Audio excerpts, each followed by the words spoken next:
नमस्कार विद्यार्थी मित्र मैत्रिणींनो, स्वराज्य अँकर NCP अर्थात न्यूजपेपर फ्रॉम कम्पिटेटिव्ह पर्स्पेक्टिव्हच्या या भागात आपण 9 नोव्हेंबरच्या न्यूजपेपरमधल्या चालू घडामोडींचं डिस्कशन करणार आहोत. त्यातल्या काही घडामोडी आहेत. सुझान वाईल्स व्हाईट हाऊसच्या प्रमुख, अलीगड मुस्लिम विद्यापीठाच्या अल्पसंख्याक दर्जा कायम, रुपयाची पुन्हा घसरण, सेमीकंडक्टरसाठी टाटा घेणार सिंगापूरची साथ आणि TETवर AI द्वारे म्हणजेच आर्टिफिशियल इंटेलिजन्सद्वारे लक्ष. सो पहिली न्यूज आहे बघा, सुझान वाईल्स या व्हाईट हाऊसच्या स्टाफ प्रमुख झालेल्या आहेत. आता तसं प्रायमा फेसी जर बघितलं तर ही न्यूज तशी महत्त्वाची वाटणार नाही. अमेरिकेचे नियोजित अध्यक्ष डोनाल्ड ट्रम्प यांच्या अध्यक्षपदाच्या निवडणुकीत प्रचार प्रमुख असणाऱ्या सुझान वाईल्स यांना व्हाईट हाऊसमधील सर्व कर्मचाऱ्यांच्या प्रमुख म्हणजे चीफ ऑफ द स्टाफ म्हणून नेमण्यात आलेलं आहे. डोनाल्ड ट्रम्प यांनी त्यांच्या नावाची घोषणा केली. व्हाईट हाऊसच्या प्रशासनाची धुरा सांभाळणाऱ्या त्या पहिल्या महिला ठरणार आहेत.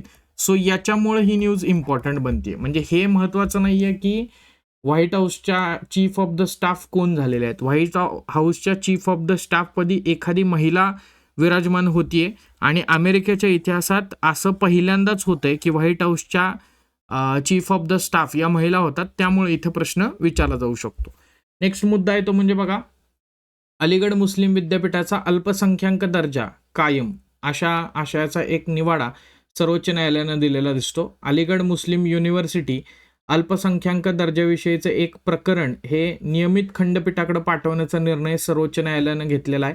यासोबतच विद्यापीठाची स्थापना केंद्रीय कायद्यानुसार न झाल्यानं हे विद्यापीठ अल्पसंख्याक संस्था म्हणून मान्य करता येत नाही. हा 1967चा जो सर्वोच्च न्यायालयाचा निर्णय आहे तर तो देखील रद्दबातल करण्यात आला. 1967 मध्ये एस अझीज बाशा विरुद्ध युनियन ऑफ इंडिया या खटल्यामध्ये अलीगड मुस्लिम युनिव्हर्सिटी हे केंद्रीय विद्यापीठ आहे आणि त्यामुळे ती अल्पसंख्याक संस्था मानली जाऊ शकत नाही असा निर्वाळा देण्यात आलेला होता. तत्वांच्या आधारे निर्णय घेतला पाहिजे असं देखील या अनुषंगानं सरन्यायाधीशांनी स्पष्ट केलं. एकंदरीतच अलीगड मुस्लिम युनिव्हर्सिटीच्या अल्पसंख्याक दर्जाचा मुद्दा हा जवळपास 20 वर्षापासून गाजतोय. अलीगड मुस्लिम युनिव्हर्सिटी सुधारणा कायदा 1981 मध्ये संसदेनं मंजूर केल्यानंतर संस्थेनं तिचा अल्पसंख्याक दर्जा परत मिळवलेला होता. केंद्रातील काँग्रेसच्या नेतृत्वाखालील संयुक्त पुरोगामी आघाडी सरकारनं अलाहाबाद उच्च न्यायालयाच्या 2006च्या निर्णयाविरुद्ध अपील दाखल केलेलं होतं आणि विद्यापीठानं त्याविरोधात देखील स्वतंत्र याचिका दाखल केलेली होती. 2016 मध्ये बाशा प्रकरणात 1967च्या निकालाचा दाखला देत अलीगड मुस्लिम युनिव्हर्सिटी ही अल्पसंख्याक संस्था नाही कारण ती सरकारद्वारे अर्थसहाय्यित केंद्रीय विद्यापीठ आहे असा युक्तिवाद करण्यात आलेला होता. पण त्या युक्तिवादाला छेद देत आता हा निर्णय सर्वोच्च न्यायालयानं बदललेला दिसतो. त्यानंतर पुन्हा एकदा तीच न्यूज जी गेले आठवडाभर आपण बघतोय की रुपया नव्या तळाला गेलेला आहे. पण 5 पैशांनी घसरून प्रति डॉलर रुपयाची किंमत 84.37 इतकी झालेली आहे. आपण 81 रुपयापासून ही घसरण 84 रुपयापर्यंत बघतोय. एकंदरीतच अमेरिकेच्या राष्ट्राध्यक्षपदी पुन्हा डोनाल्ड ट्रम्प आल्यामुळं डॉलर अजून त्या ठिकाणी स्ट्रॉंग झालेला आहे आणि मग त्याच्या तुलनेमध्ये रुपयाची घसरण जी आहे तर ती चालू आहे. बऱ्याचदा आपल्याला रुपया वधारला किंवा रुपयाची घसरण झाली या कन्सेप्ट आपण इकॉनॉमिक्समध्ये अभ्यासत असतो. न्यूजपेपरमध्ये जे काही येतं आहे तर ते पण इथं अभ्यासणं गरजेचं आहे. याला सायमल्टेनियसली तुम्ही भांडवली बाजाराला पण त्या ठिकाणी लिंक करू शकता, जिथं आपल्याला असं लक्षात येईल की भांडवली बाजारामध्ये पण याचा परिणाम आपल्याला दिसतोय आणि त्यामुळे शेअर मार्केट पण कोलॅप्स होणं किंवा शेअर मार्केट पण पडणं याच्या मागचं कारण पण हे इथं कुठंतरी रुपया घसरणं, त्याचबरोबर जे आपण याच्या आधी बघितलेलं होतं फॉरेन इन्स्टिट्यूशनल इन्व्हेस्टर्स आहेत तर त्यांचं सेलिंग वाढलेलं आहे तर तो देखील एक परिणाम आपण बघू शकतो. त्यानंतर बघा, सेमीकंडक्टरसाठी टाटा घेणार सिंगापूरची मदत.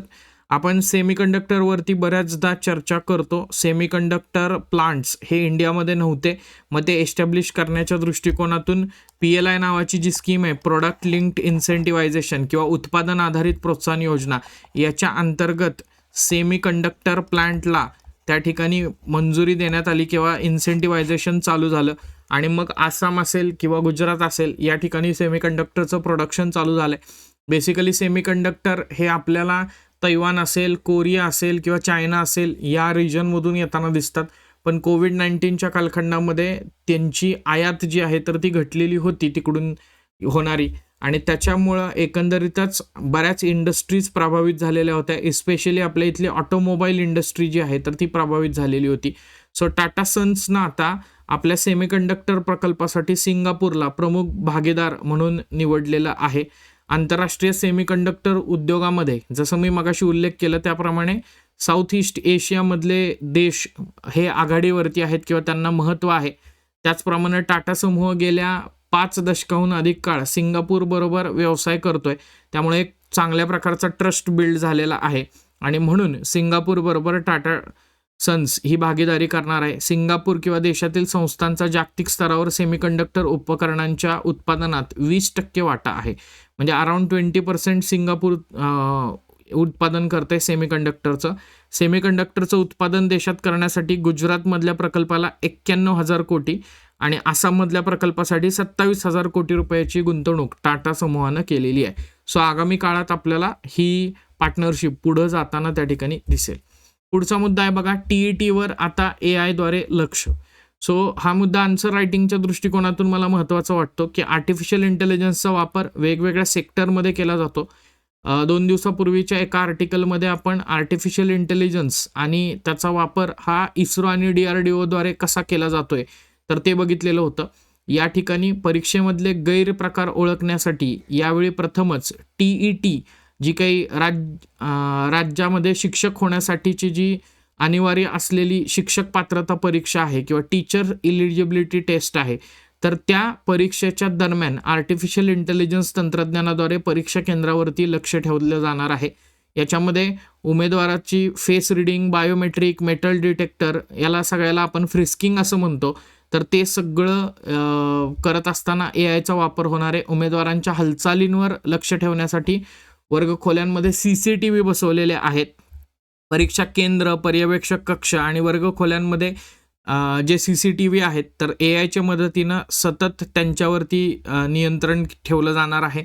एखाद्या ठिकाणी क्षमतेपेक्षा जास्त गर्दी झालेली आहे किंवा कुठंतरी गोंधळ चाललेला आहे, पर्यवेक्षकांनी फेऱ्या न मारता ते एकाच ठिकाणी उभे आहेत तर ह्याचा सगळ्याचा कंट्रोल हा एका कंट्रोल रूमकडे असेल आणि अशा जर का गोष्टी घडत असतील तर नियंत्रण कक्षामध्ये अलार्म वाजणार आहे आणि त्याप्रमाणे सेन्सर CCTV कॅमेऱ्यात लावण्यात आलेले आहेत. सो एकंदरीतच कुठंतरी फ्री अँड फेअर पद्धतीनं परीक्षा कंडक्ट व्हाव्यात, परीक्षेमध्ये गैरप्रकार टाळावेत यासाठी आर्टिफिशियल इंटेलिजन्सचा वापर करण्यात येतोय. मागे अशीच न्यूज आपण UPSCनं त्यांच्या एक्झाम कंडक्ट करत असताना AIचा वापर केला या स्वरूपात बघितलेली होती. सो AIचं ॲप्लिकेशन लिहित असताना जेवढं तुम्ही डायव्हर्सिफाईड लिहिण्याचा प्रयत्न कराल तेवढा फायदा होणार आहे. फक्त टेक्नॉलॉजिकल आस्पेक्ट, फक्त इंडस्ट्रीज, फक्त कम्प्युटर टेक्नॉलॉजी याच्यामध्ये नाही तर AI हा परीक्षेमध्ये होणारे गैरप्रकार रोखण्यासाठी पण AIचा वापर करता येऊ शकतो. या कॉन्टेक्स्टमध्ये तुम्ही हे उत्तर लेखन करत असताना एक व्हॅल्यू एडिशनचा पॉईंट म्हणून लिहू शकता. उदाहरण म्हणून TETची एक्झाम महाराष्ट्रामध्ये कंडक्ट झाली, त्याच्यात अशा गोष्टी झालेल्या होत्या, हेही टाकू शकता. सो विद्यार्थी मित्रमैत्रिणींनो, आजच्या न्यूजपेपरमध्ये काही एवढ्या विशेष न्यूज नव्हत्या, म्हणजे ज्या होत्या त्या आपण डिटेल डिस्कस केल्याच. तुम्हाला जर का या PDF डाउनलोड करायच्या असतील तर त्या आपल्या स्वराज्य प्रबोधिनीच्या मोबाईल ॲप्लिकेशनमध्ये आहेत. मोबाईल ॲप्लिकेशनमध्ये फ्री मटेरियल सेक्शनमध्ये या सगळ्या PDF अवेलेबल आहेत. मोबाईल ॲप्लिकेशनची लिंक डिस्क्रिप्शन बॉक्समध्ये आहे, तिथून ती डाउनलोड करू शकता. त्याचबरोबर तुम्हाला हे ॲनालिसिस कसं वाटतंय याच्याविषयी कमेंट करून नक्की सांगा. अजून काय अपेक्षित असेल, अजून सुधारणा काही अपेक्षित असतील तरीही सांगा. भेटूयात आपल्या स्वराज्य अँकर NCP अर्थात न्यूजपेपर फ्रॉम कॉम्पिटेटिव्ह पर्स्पेक्टिव्हच्या पुढच्या भागामध्ये. तोपर्यंत धन्यवाद. जय हिंद. Bye bye.